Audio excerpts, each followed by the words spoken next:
Wonderful. Well, it is lovely to see you both, because usually I see you both and you're on the stage at the Belgrade. Iain, I have interviewed you some years ago now. Yeah. Lovely. So how are you both doing? Well, I'm all right. We're still surviving. I mean, I'm still suffering actually from the lockdown, I suppose. Yeah. Because of the business hasn't really got back to normal yet. I've got a little TV studio here and it's a bit quiet, and work is generally a bit quiet. So thank goodness for panto. Yes. Well, I'm really looking forward to it. Obviously, Beauty and the Beast this year. And I must say that I tend to go and see the pantomime every year. Right. It's one of those things, isn't it? You know, it has to be done. It's that time of year. You've got to go and see panto. Absolutely. Yeah, I think we've definitely missed it most certainly. Obviously, Iain and I were lucky enough last year to get together in Iain's TV studio, and we was able to do a digital panto, which was it was a fantastic experience, and we thoroughly enjoyed working on it together. But it wasn't the same. So I think we're both most definitely really looking forward to getting back in front of a live audience. Yeah, we missed the audience, didn't we, Craig? Yeah. I mean, we had a lot of fun doing it. But yeah, we did. Probably too much fun, to be fair. But you know what? Actually, I don't know if you can see this, and if your audience members see this, but this photograph here it's a really poignant picture. I don't know if you can see it, but this is when we filmed the digital pantomime. And it was when we were in the thick of the pandemic, and to sit in that space, in that auditorium with no one there, was really quite, even thinking about it now kind of gives me goose pimples, really. But kind of looking at it in a positive, we've now got that digital panto that we will have now forever, that my little boy even now loves watching, even when it's not Christmas. But again, I know he's really excited to see his daddy back up on that stage in front of a live audience. How old is your little boy? He's 3. Yeah. Right age to enjoy panto then. Yeah, and I think that's what's great about pantomime, isn't it? Because 3-year-olds, 33-year-olds, 93-year-olds, you know what I mean? They all love panto as much as each other, don't they? Well, that's one thing. Whenever I go and see the panto, I look at the audience, and like you say, you've got parents with small children, you've got older couples, you know, the age range. I think, you know, if you enjoy panto, like I said, it's one of those things that you have to go and see. It puts you in the Christmas spirit. You know, I think panto is one of those things, it is for all ages. There's jokes in there that obviously adults would get, not the young ones, and vice versa. But you know what amazes me as well, not just seeing the panto, but the costumes. Iain, your costumes are just out there, aren't they? Yeah, I like to go to town. I mean, some dames like to just have the dame costume, you know, and just kind of the trad thing. But I like to go for silly costumes, and this year they're the best ever, because I'm a Dame Dolly Mixture and I run the sweet shop, and all the costumes are based on sweets. Oh, lovely. Yeah. Different kinds of chocolate bars and things. And what I love is watching the both of you on stage. You really do have this chemistry, and you know, Iain, your character, you've got this wonderful sidekick in Craig, who obviously, Craig, I can't stop laughing when you're on stage. You know, the whole character, your presence on stage is absolutely amazing. So when does the performance start? Well, we open on the 24th of November. Okay. That's when we open. After we start rehearsals on the 1st of November, and then we open on the 24th and play till the 8th of January. Which is my birthday. I'm not sure my performance will be ready by the 24th of November, though. It's been a while. I'm not sure the script will be ready. Well, Well, Iain, I remember when I interviewed you some years ago, you said that as one panto finishes, you almost start immediately on the next one, don't you? Yeah, the synopsis has to be in by the beginning of March. So so the synopsis for the new panto, and then once everybody, you know, has a look at it, then the designer can start designing on that, on the synopsis, and then the you know, that's when the designs of costumes and the set get designed, and then they get built and made. So it takes all year, really. Yeah. And Craig, any kind of, what about your costumes this year? Are they already, you know, do you know what you're going to be wearing, or is that always a bit of a surprise for you? It's always a little bit of a surprise. So obviously with kind of the dames' costumes being so big and flamboyant, and so many of them, and they reflect quite a lot kind of within the story. They sort of come first, and then, but I've kind of got my costume fitting in a couple of weeks. I think the wardrobe mistress might have a bit of a shock, because I don't know if lockdown's been too kind. I need to shift a bit of lockdown lard, I think. But no, I don't.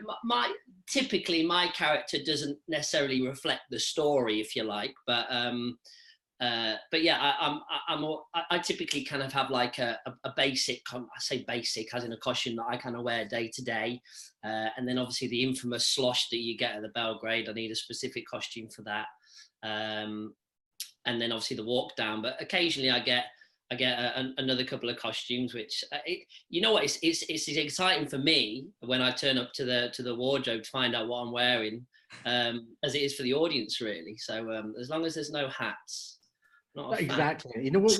You won't wear a hat. You just won't wear a hat. So who designs the costumes? Do you have any input in that? Or yes, I have an input into the dames' costumes. But we have a designer who designs all the other costumes, and he designs the dame costumes as well. But we just have a chat about them first. I usually, you know, sort of suggest what I might be wearing, and then he'll do a visual of it, and we just come to an agreement about it. Yeah, but Mark Walters is the designer, and he's so good, so clever. I mean, they really are amazing, absolutely amazing. But I don't know how you wear half of them. No, well, I'll tell you, this year it's going to be different. It's going to be a bit tricky this year. This year's going to be harder than ever, I'm telling you. I had to swap two of the costumes around, actually, because the costume they gave me for the ghost scene, there was just no way I could do the ghost scene in it. So I've had to swap a couple of them around. But can you share why you couldn't wear that costume? Well, because with the ghost scene, it's traditionally we're sitting down, you know, in the bench or wherever we're sitting, and whatever's behind us, whether it's the ghost or the wolf or some ghoul or other, and the ghost scene, and everybody shouting at us, saying behind you. We have to be able to sit on the bench, and this one is just so wide. I couldn't possibly sit in it, let alone have any room for anybody else. So it wasn't going to work. That just wasn't going to work at all. But we're okay with the one we've got, I think.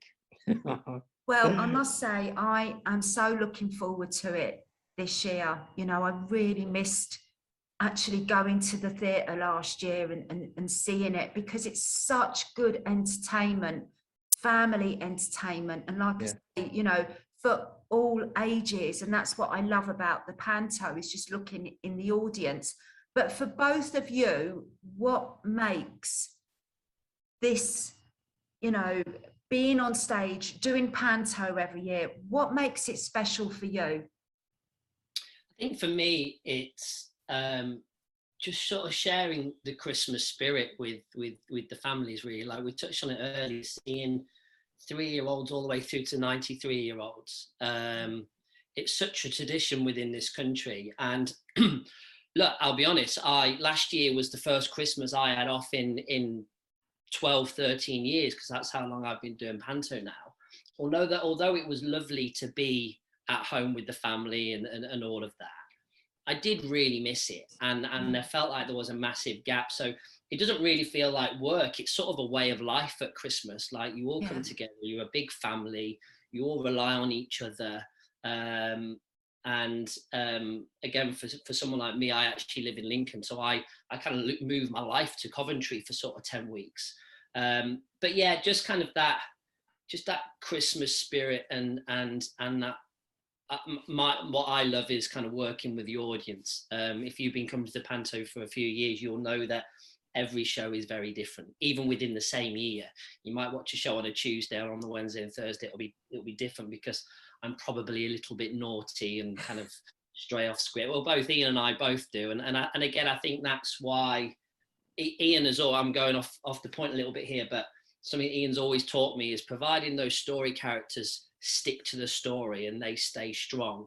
That then allows Iain and I to see it be a bit silly and a bit naughty and kind of straining out of the story. And I think that's why our relationship is so strong on stage, is because we can do that.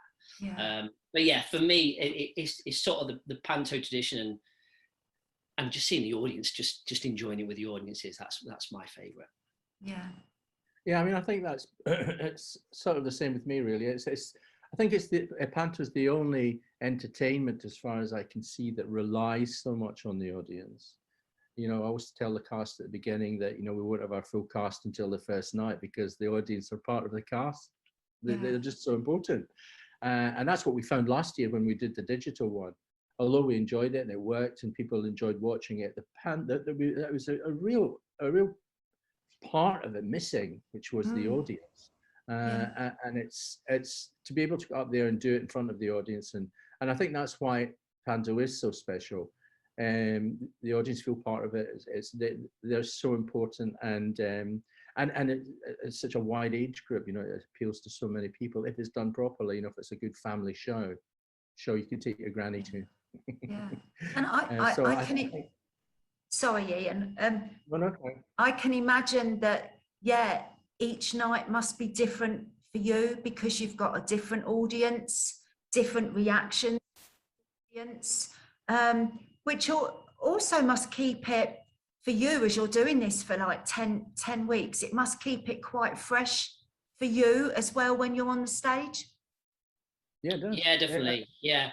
I'll be honest, I couldn't do a Shakespeare, or I've never really classed myself as a proper actor. I know Iain in the past has done kind of proper hardcore plays and things, but I would get too bored. That again, that's why I love pantos, because we just play. And I think it's really important that we keep that side of things, really. I'm hoping that Craig's going to lose a little bit of weight this year, because he doesn't know this yet. But he's an Olympian. Brilliant. Great. He's an Olympian. There's a little scoop for you. You're learning it at the same time as I am. Yeah, and he's part of the synchronized. The village is called Middle Whittle on the Piddle, and he's part of the Middle Whittle on the Piddle synchronized mopping team, and he shows this off. He shows this off with his team. It's a bit like synchronized swimming, only it's synchronized mopping. I love that. I absolutely love that. There you go. Hey, and get your tickets booked now. Yes. Who's not going to want to see me prancing around with a mop in a leotard?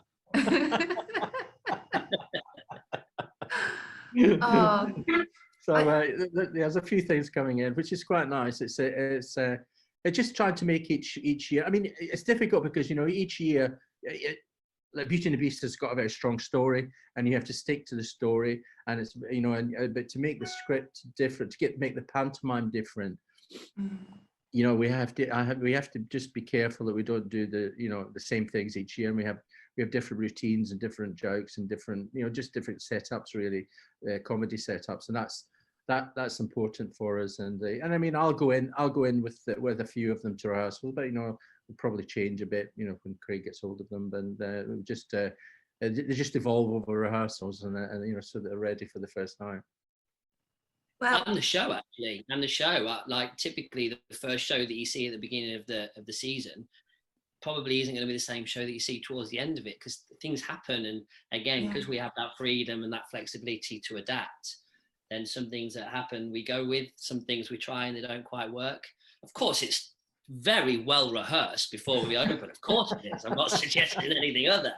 However, it's going to be different this year because of the kids, and because we don't, we only heard last night from the government that the 12 to 15-year-olds are going to be vaccinated, which means that I can have at least a couple of kids in each show if they're vaccinated. I mean, at the moment, I've got older kids, I've got older people, older amateurs. Instead of the kids' chorus this year, people that are usually that are really too old for the, that would be too old for the children's chorus. But I can slot in 2 kids per show now, so it's just making sure that actually I can't have them all in rehearsals. Because of COVID, I can't. It's just ridiculous, really. I'm going to have to rehearse them in a different way, and we're just trying to work out the schedule at the moment. It's going to be slightly different, and probably rehearsing the adults are going to be slightly different as well, because rather than bring everybody in together, and people are sitting around or whatever, I think I'm going to have to really schedule it so that Craig and I'll do our stuff maybe together, and then maybe the next day it'll be somebody else, just and then put all the bits together. I think it's just going to have to be slightly different. I think, well, all of us, haven't we, over this time have had to learn to work differently. And I suppose for a lot of people, they'll come and see the panto and won't realise perhaps, not just the work that's gone involved, but how you've had to rehearse and then put things together. I suppose a lot of us, we like to think that, oh, that's it, things are back to normal. But of course, they're not yet, are they? No, There's still things we have to adhere to. But I am so grateful that you two have taken time this morning to have this interview with me, because I do love the panto. I love seeing you both on stage, the way you bounce off each other, and it comes across that the both of you have a very, very good relationship with each other. Oh, yeah. We're great actors. They can't stand each other. No, I'm only playing. We're best mates. We're best mates. Yeah. Well, that comes across, and I think you've got to be, really, if you're spending 10 weeks with somebody, you want to get on, don't you?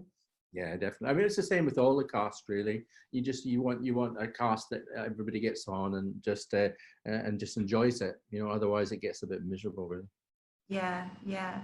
Well, before we end the interview, Iain, I'd love you to say the name of your character and the place that. Honestly, I don't know how you come up with these names. And Craig, what your character is called as well, just so that the listeners know what to expect. Well, my character's called Dame Dolly Mixture, and I run the sweet shop in Middle Whittle on the Piddle. And Craig's, I don't know if Craig knows his character's name. You say it and I'll move my lips. He's my son. He's playing my son, and he's called Silly Billy.